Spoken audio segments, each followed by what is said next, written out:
Avec le trek, j'ai découvert l'autonomie en pleine nature. Le trek, c'est la convivialité en compétition et la découverte de beaux paysages. Le secret du succès en trek, c'est le respect et la complicité avec son cheval. On est comme une grande famille et à chaque compétition, on est tous heureux de se retrouver, c'est très convivial. Même en compétition, entre cavaliers, on s'entraide. Ce qui est super en trek, c'est que c'est une discipline à la portée de tous les cavaliers, de tous les chevaux et les poneys. Le trek, ça m'a permis de progresser, mais ça éduque aussi mon cheval. En trek, je suis du matin au soir avec mon cheval, et ça, c'est génial. Le trek, c'est le plaisir de voyager à cheval, allié à la technique équestre. Le trek, c'est la discipline équestre des amateurs de pleine nature. Trek, TREC, pour technique de randonnée équestre de compétition. Cette discipline a vu le jour au début des années 80. Elle a été inventée par des cavaliers randonneurs qui souhaitaient mettre en évidence l'endurance et la soumission de leurs chevaux. Le trek est une discipline complète qui met en évidence les qualités physiques et mentales du cheval, alliées à la technique du cavalier. Ok, merci. Vaccination à jour. Le trek se compose de 4 tests. Le premier test, c'est celui de la présentation du couple. Il a pour objectif de vérifier que le matériel est ajusté et propre et que les compétiteurs emmènent avec eux le matériel obligatoire, maréchalerie, secourisme, éclairage et papier d'identité. Bon état, le matériel est complet.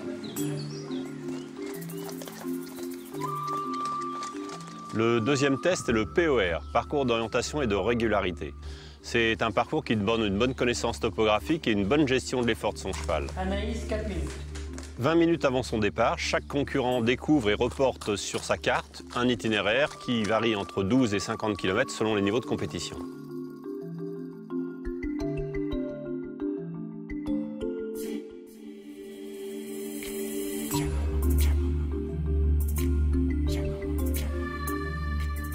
Donc, tout au long de ce parcours, le cavalier rencontrera des points de contrôle dont il ignore l'emplacement. Il aura à maintenir une vitesse idéale définie par l'ordinateur.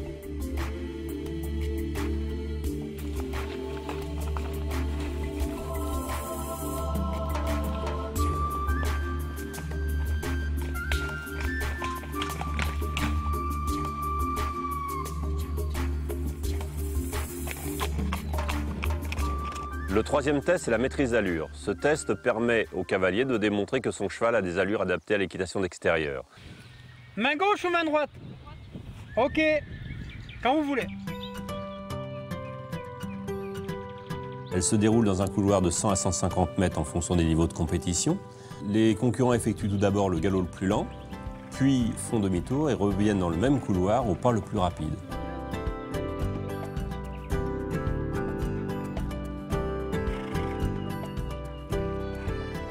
En fonction des chronos réalisés, les cavaliers se voient attribuer une note de 0 à 30 points.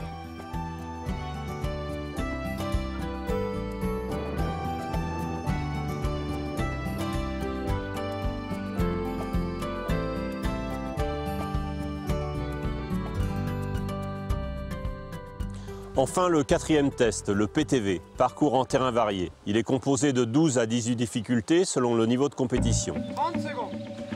Attention. Top chrono, 15-40. Naturelles ou simulées, ces difficultés reproduisent des situations que le cavalier et son cheval peuvent rencontrer en pleine nature. Il s'agit de les franchir dans le calme et en toute sécurité.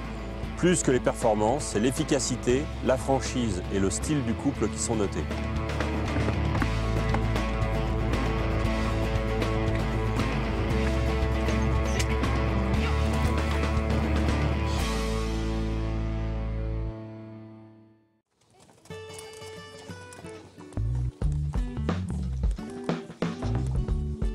Bonjour, je m'appelle Gaëlle, je suis monitrice d'équitation. J'ai beaucoup de cavaliers qui sont intéressés par la discipline du trek et donc nous venons voir l'entraîneur national pour prendre plus connaissance techniquement de cette discipline. Bonjour. On va donc aujourd'hui essayer de vous faire découvrir une petite partie de la discipline du trek, en l'occurrence le PTV, parcours en terrain varié. L'intérêt du trek, c'est que c'est une discipline très riche, composée de plusieurs tests, qui vise à développer l'autonomie du couple cavalier-cheval ou cavalier-poney, puisqu'on peut démarrer très tôt, en leur apportant une grande mise en confiance, en évoluant sur des tests adaptés ou des reproductions d'obstacles qu'on peut avoir naturellement quand on se promène en forêt ou sur des chemins. Donc le but de cet exercice, ça s'appelle les bordures maraîchères. C'est ce qu'on peut retrouver l'autre fois quand on a été faire une promenade. Vous vous rappelez, on a été sur un chemin étroit, donc c'est bien contrôler le corps de son poney. Le trek va apporter sur le plan pédagogique pour les cavaliers une grande diversité de mise en situation. Donc les gestes sont très précis, mais en même temps ils sont aussi très cadrés par le dispositif, le matériel, les barres, les chandeliers, les points qu'on rencontre.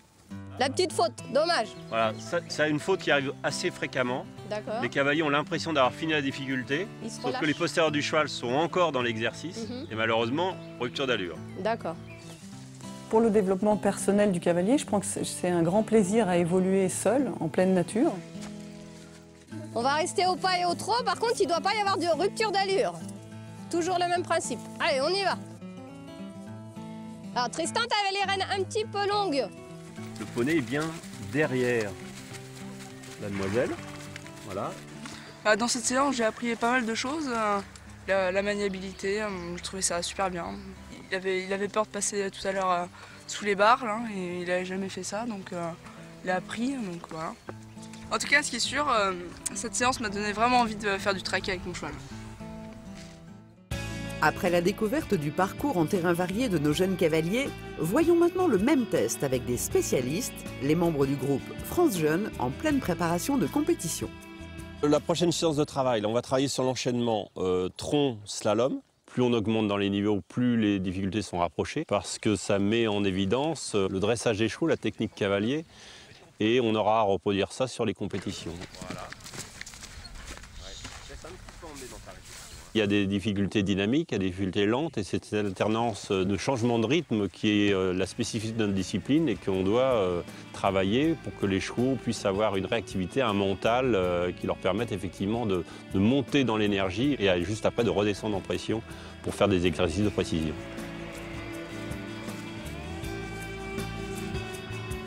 C'est bien Manon, c'est fait avec précision, c'est fait dans le calme, c'est dosé dans tes actions. Voilà. Pour moi, même si j'étais très exigeant, ça serait quand même 10. Notre objectif, nous, c'est de travailler aussi bien sur la réalisation des contrats, mais autant sur l'efficacité, le style des cavaliers, puisque dans notre discipline, tout est noté. Sur la deuxième partie, on est en milieu naturel, on est dans les bois, et notre objectif, c'est de travailler l'orientation et la régularité. Le premier exercice, c'est le calcul de distance. C'est une grosse difficulté quand on est à cheval, d'apprécier à quelques mètres près la distance parcourue. Nous suivons un itinéraire, ce ne sont pas obligatoirement des chemins. L'objectif étant d'évaluer les distances avec le plus de précision possible. C'est un des fondamentaux de notre discipline. Oh, pour moi, c'est là. Je suis au bout de la distance. Vérifie juste l'azimut. Ouais. C'est bon? Voilà, la distance, c'est bon. De toute façon, c'est du hors-piste, c'est normal. Pour ceux qui souhaitent découvrir la discipline, le fondamental de référence en topographie, ça va être la lecture de carte. Donc, quand on prend la carte ici, on a tous la même, d'accord? Le fond de la carte, il est blanc, d'accord? Et ce blanc, ça représente tout ce qui est prairie. Et puis ensuite, il y a tous les petits traits, tout fins, là, comme ça, qu'on retrouve à droite à gauche, là, comme ça. Et ça, ce sont les chemins. Voilà. Le C de trek veut dire compétition. Et dans ce domaine, l'élite française brille au plus haut niveau. Rencontre avec une de nos championnes, Gaëlle Cadoret. Alors, les atouts du trek, pour moi, c'est vraiment d'avoir plusieurs disciplines dans une seule. Ça permet d'avoir un cheval vraiment polyvalent pour n'importe quelle épreuve. Et je pense qu'un cheval de trek peut aussi bien faire du complet que du saut d'obstacle. Ça forme le cheval vraiment sur plusieurs épreuves, plusieurs disciplines. Dans le trek, il n'y a pas que le plaisir de gagner. C'est une discipline où on va aller vers l'autre personne. On va venir voilà, discuter, on va venir parler d'un problème sur le POR, parler d'une difficulté sur le PTV. Avant tout, c'est vraiment une équipe, le trek, quoi.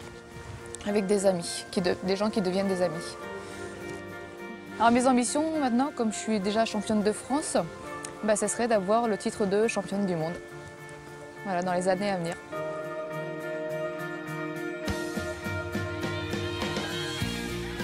Si vous souhaitez vous lancer dans l'activité de trek, tout d'abord, il y a une cavalerie habituée à sortir en extérieur. Concevez des parcours d'orientation simples et ludiques.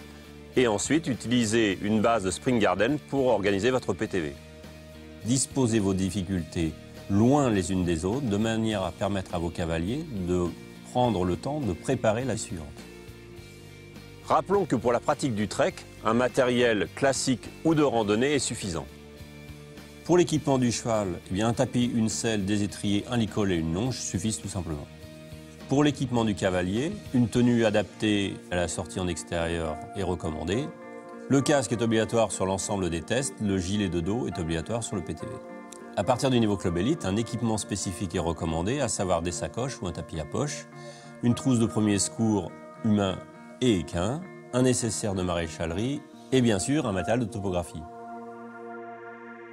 Outre la compétition, le trek est aussi une discipline qui intéresse tous les clubs, surtout les enseignants, puisque c'est une discipline très riche de par ces 4 tests, avec l'accueil de tout public, de tous âges, facilement, sur des groupes hétérogènes. Donc avec peu de matériel, on peut mettre ça très rapidement en place. Sur une séance d'1 heure, aborder les 4 tests, et ça c'est un véritable atout. La Fédération française d'équitation met à disposition de tous sur FFE.com la rubrique Discipline équestre. Vous y trouverez toutes les informations, les documents, les règlements et la présentation des guides fédéraux au fur et à mesure de leur parution. Pour les enseignants qui souhaitent approfondir leurs compétences, il existe de nombreuses solutions, soit au niveau national au travers des formations proposées par la Fédération française d'équitation, soit dans le cadre des stages organisés par les comités régionaux d'équitation. Certaines de ces formations permettent d'aboutir au brevet fédéral d'entraîneur. Vous trouverez toutes les informations sur le site de votre comité régional et dans l'espace enseignant formation continue du site internet de la FFE.